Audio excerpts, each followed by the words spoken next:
Bienvenue sur la chaîne Lolo Marilou. Dans cette vidéo, je vous propose de résoudre un exercice sur de l'algèbre.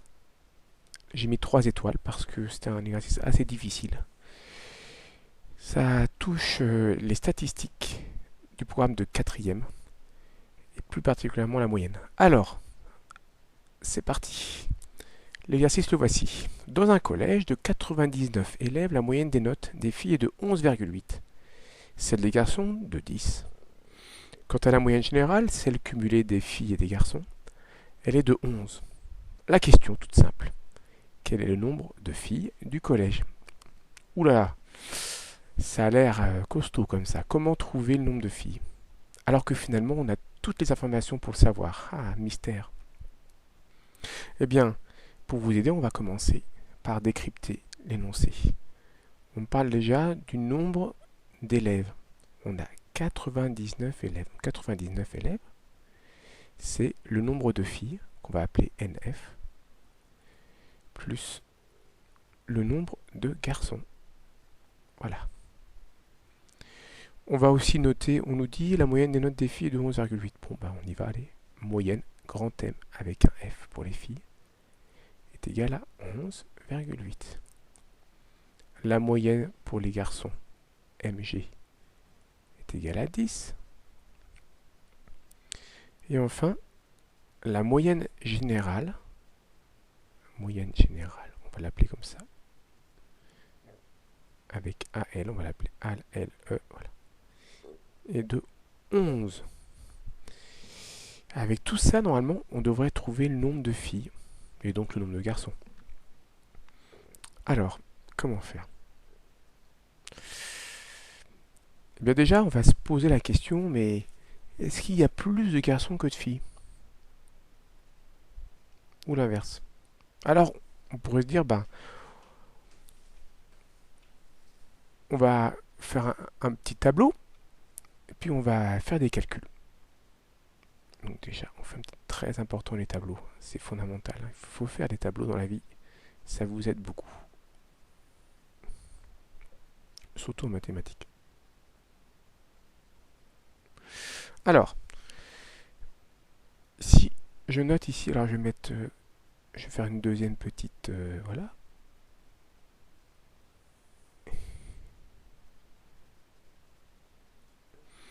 Ici, je vais mettre le nombre de filles. On va faire des essais, on va faire des nombres de filles, on va faire le nombre de garçons. Et on va faire la moyenne générale. On va la calculer à chaque fois. Nombre de filles, bah, supposons que ce soit à peu près équilibré. Bon, bah, comme c'est pas un nombre pair, on va dire par exemple qu'il y a 50 filles, et s'il y a 50 filles, bah, il y a 49 garçons. Hein, puisque je vous rappelle que la somme des deux doit faire 99. Comment on calcule la moyenne générale? Bah, ça, c'est votre cours. Hein. Ça s'appelle la moyenne pondérée. On fait 50, le nombre de filles multiplié par la moyenne qu'elles ont. Voilà. Plus 49 garçons multipliés par leur moyenne, c'est 10. Le tout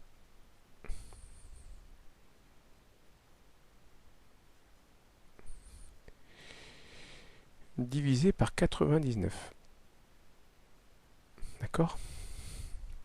Alors ça, combien ça nous donne?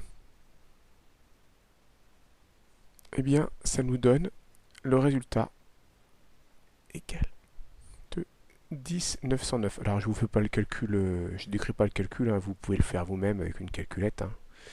Ça fait 590, ça fait 490, ça fait 1080 divisé par 99, ça fait 10 909. Voilà. Alors comment on peut analyser cette information? Ça veut donc dire quoi? Ça veut donc dire que si on avait eu 50 filles et 49 garçons, on serait à 10,909. Donc c'est pas la bonne répartition. Et par rapport au résultat qu'on doit trouver, 11, on se rend compte que donc la moyenne est inférieure. Ça veut donc dire qu'il n'y a pas assez de notes au-dessus de 11 pour pouvoir arriver à 11. Donc il faut plus de filles. Il faut plus de bonnes notes et moins de mauvaises. Bon, bah, qu'est-ce qu'on se dit? Bah, on va essayer avec 60. Hein, on va augmenter, on va mettre plus de bonnes notes. Allez, on va mettre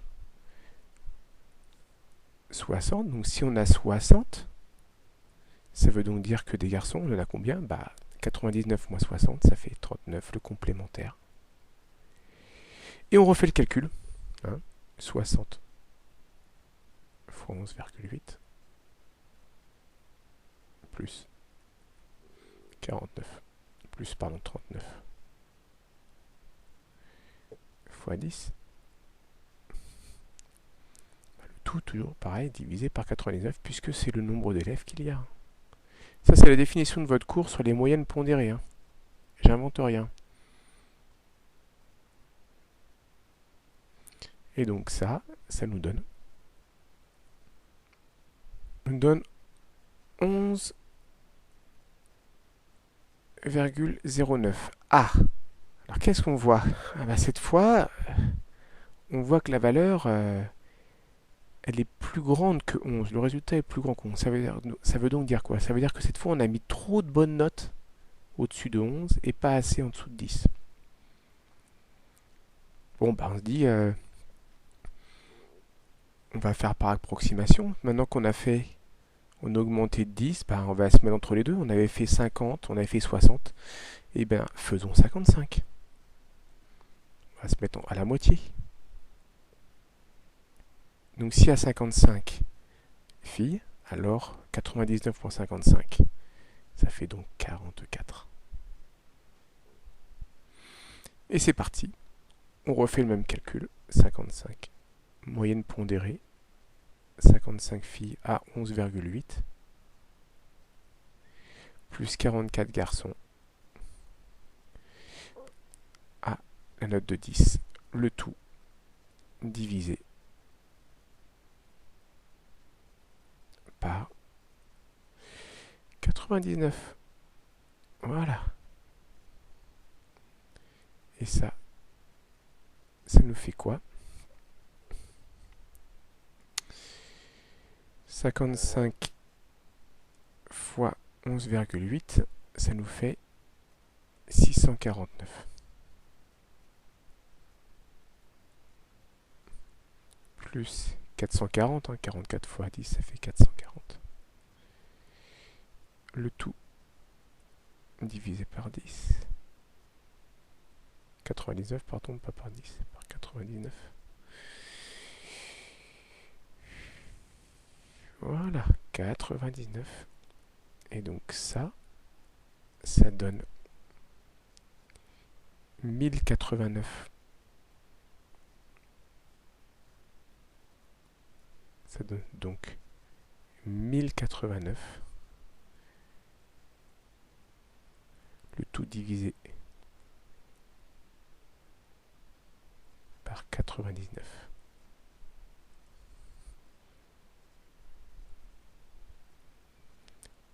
Et ça, au miracle, ça donne 11. Et donc, 11, c'est bien la moyenne générale. Ça donne 11 piles. Donc, le nombre de filles, vous l'avez compris, puisqu'on a le résultat devant les yeux, c'est donc 55. Donc vous voyez que la méthode qu'on a utilisée pour résoudre cet exercice, c'était d'appliquer le cours. Qu'est-ce que c'est qu'une moyenne? Qu'est-ce que c'est qu'une moyenne pondérée? Et d'effectuer des calculs par approximation. On a essayé de commencer par une première répartition entre les filles et les garçons, ça ne fonctionnait pas.